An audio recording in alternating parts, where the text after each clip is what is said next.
வணக்கம் விவசாய சொந்தங்களே. இன்றைக்கி வீடியோவில் என்ன பார்க்க போகிறோம்னா, மூலிகை செடியான ஓமவல்லி செடியை பற்றி தான் பார்க்க போகிறோம். வாங்க வீடியோக்குள்ளே போகலாம். இந்த ஓமவல்லி செடியானது நாங்கள் எப்படி வச்சுருக்கோம்னு பார்த்தீங்கன்னா, தரையில் வைக்காமல் எல்லாம் மண் சட்டியிலே வச்சுருக்கோம். ஏன்னு கேட்டிங்கன்னா, மண் சட்டியில் வைக்கும்போது அந்த செடியானது பார்த்திங்கன்னா படர்ந்து வரும். அப்படியே கீழே படர்ந்து வரும். அது மண்ணில் பட்டுச்சுன்னா அப்படியே அந்த தண்டானது அப்படியே இத்துடும். பார்த்திங்கன்னா உங்களுக்கு தெரியும், செடி தண்டு இட்டு அப்படியே செடி ஒரு மாதிரி ஆகிடும். அதனால் நாங்கள் என்ன பண்ணியிருக்கோம்னா மண் சட்டியில் வச்சுருக்கோம். மண் சட்டியில் வைக்கும்போது பார்த்திங்கன்னா இதில் பார்த்திங்கன்னா ஒரு கோல்ஸ் ஒன்று கட் பண்ணி அது அப்படியே கட் பண்ணிட்டு வச்சிட்டோம்னா இதில் தண்ணி ஊற்றினோம்னா அப்படியே கீழே வந்துடும். தண்ணியானது கீழே வந்துடும். அப்படியே அளவுக்கு அதிகமாக மழை பெஞ்சாலும் வந்துடும். பார்த்திங்கன்னா தெரியும், இதில் பார்த்திங்கன்னா கோல்ஸு அப்படியே இந்த வேரானது வெளியே வர்றதுக்காண்டி கோல்ஸ் போட்டிருப்போம். அந்த தண்ணியும் அப்படியே சைடில் இறங்கிடும். இந்த வேர் பார்த்திங்கன்னா தெரியும்.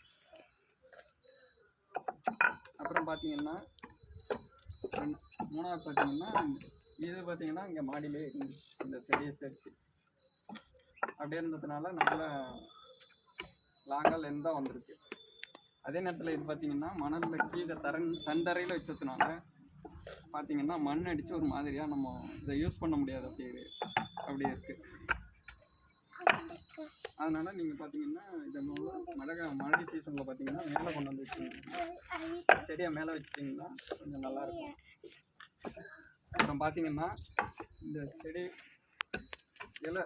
இலை வந்து நீர்த்தன்மை அதிகம் உடையது. இந்த தண்டுலேயும் நீர்த்தன்மை அதிகம் உடையது. இந்த இலையை பார்த்தீங்கன்னா ஒரு 5 இலை எடுத்துக்கலாம். அதோடு சேர்த்து நம்ம ஊரில் கிடைக்கக்கூடிய துளசி, இந்த துளசி இது ஒரு 5 அப்படி எடுத்துக்கலாம். வரும். அடுத்து பார்த்தீங்கன்னா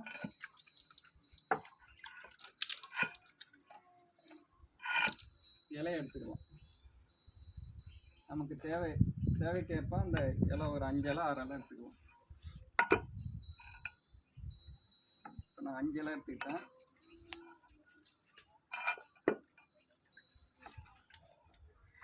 நல்லா சுத்தம் பண்ணிவிட்டு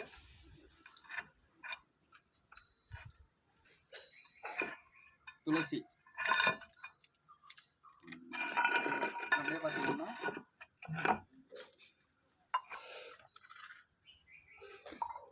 கையிலேயே சாறு எடுத்துக்கலாம். அப்படியே கசக்கணும்னா அப்படியே இந்த சாரானது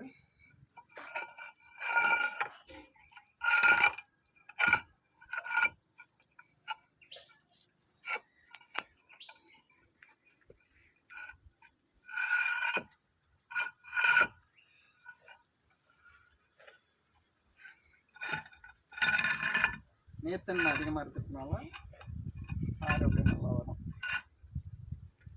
இந்த சாறு எதுக்கு பயன்படுதுன்னா, நல்லா எடுத்துக்கலாம். நமக்கு தேவைக்கு ஏற்ப எடுத்துக்கலாம்.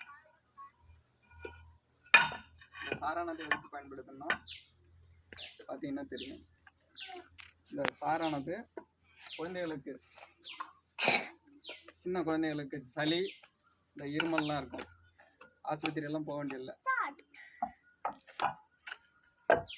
ஏன்னா சின்ன பிள்ளைங்களுக்கு அந்த சாறை எடுத்து நம்ம இதே போல் ஓமவல்லி ப்ளஸ் அந்த துளசி சேர்த்துக்கலாம். ரெண்டு இந்த சாறு எடுத்து வச்சுருக்கோம். அந்த சாறை வந்து கொடுக்கலாம், குழந்தைகளுக்கு தேவையான அளவுக்கு கொடுத்துக்கலாம்.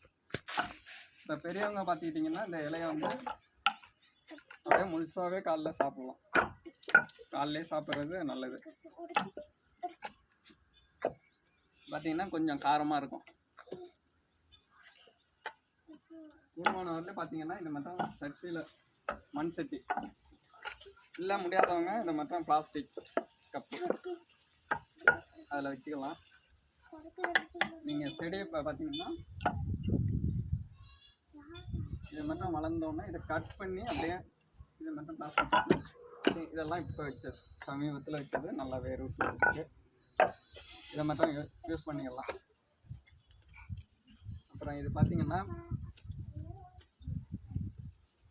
பெரியவங்களுக்கு இந்த நுரையீரல் சம்பந்தமான பிரச்சனைகளுக்கு ஓமவல்லி சாரம் ரொம்ப முக்கியத்துவம் வாய்ந்தது. அப்புறம் பார்த்திங்கன்னா இதே பிரச்சனை உள்ளவங்க இந்த இலையை டெய்லி 5 சாப்பிட்டுடலாம். சித்த மருத்துவத்தில் முக்கிய பங்குடைய ஓமவல்லி. அப்புறம் பார்த்தீங்கன்னா ப்ரெஷர் அதிகமாக இருந்தால் நீங்கள் டெய்லி சாப்பிட்டு பாருங்கள். சாப்பிட்டு பார்த்தீங்கன்னா உங்களுக்கு அது பயன் தெரியும். இப்போ நாங்கள் பார்த்தீங்கன்னா நான் 40 ஆண்டுக்கு முன்னாடி நான் சின்ன பிள்ளையா இருந்தப்போ நாங்கள்லாம் ஆஸ்பத்திரியே போனது கிடையாது. எங்கள் அம்மா என்ன பண்ணுவாங்கன்னா இந்த ஓமவல்லி இலை ப்ளஸ் இந்த சாறு மட்டும்தான். ஆஸ்பத்திரியே போனது கிடையாது. அவங்க சொல்லி தான் எனக்கே தெரியும். ஆஸ்பத்திரியே போனது கிடையாது, சளி பிரச்சனைனா போனது கிடையாது. இதுலேயே போயிடும். இப்போ எங்கள் வீட்டு குழந்தைகளுக்கும் பார்த்தீங்கன்னா இந்த ஓமவல்லி சாறு தான். இப்போ பார்த்தீங்கன்னா தம்பி பார்த்தீங்கன்னா அவங்களுக்கும்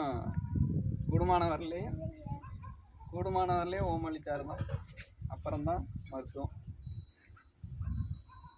கொஞ்சம் ஓர்ப்பாக இருக்கும். நல்லா இருக்காப்பா?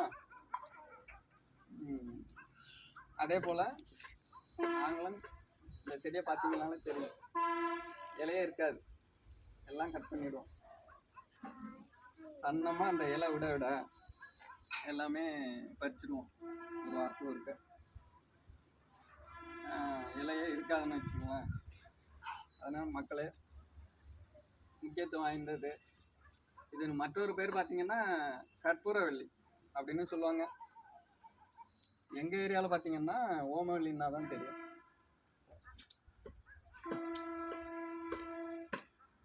அப்புறம் பார்த்தீங்கன்னா அந்த பூச்சிக்கடி, சின்ன பூச்சிக்கடி அரிப்பு இருந்ததுன்னா பார்த்தீங்கன்னா கையில் காலில் இருந்துச்சுன்னா அதே போல் தான் இந்த சாரை எடுத்து அப்படியே கையில் தேய்ச்சி சொன்னீங்கன்னா அந்த அரிப்பெல்லாம் போயிடும். அப்புறம் பார்த்தீங்கன்னா சின்ன வலி அந்த காலில் மட்டும் வலி இருந்தால் கூட அந்த இடத்துல அந்த சாரை போட்டு வந்தீங்கன்னா கொஞ்சம் சரியாயிடும். இப்போ பார்த்துக்கிட்டிங்கன்னா அந்த சாறு வந்து கேன்சருக்கு மருந்து தயாரிக்கல அந்த கெமிக்கலில் பயன்படுத்தி ஒரு கெமிக்கலும் இதில் சேருது. இந்த ஓமவல்லி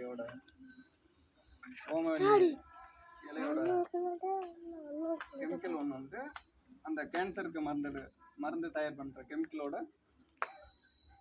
இதை பயன்படுத்துகிறாங்க. அப்புறம் பார்த்தீங்கன்னா அந்த வாயில் துர்நாற்றம்னு சொல்கிறாங்கல்ல, அதுக்கும் நீங்கள் பார்த்தீங்கன்னா இந்த இலையை டெய்லி 2 பறிச்சு சாப்பிட்டீங்கன்னா அந்த வாடையானது போயிடும். அப்புறம் இந்த சேனலை இந்த நம்மளுடைய விவசாய களஞ்சியம் சேனல் நிறைய நண்பர்கள் பார்க்குறாங்க, அப்படியே பார்த்துட்டு போயிடுறாங்க. லைக் பண்ணுங்கள், ஷேர் பண்ணுங்கள், முக்கியமாக பார்த்தீங்கன்னா சப்போர்ட் பண்ணுங்கள், சப்ஸ்கிரைப் பண்ணுங்கள். நன்றி மக்களே.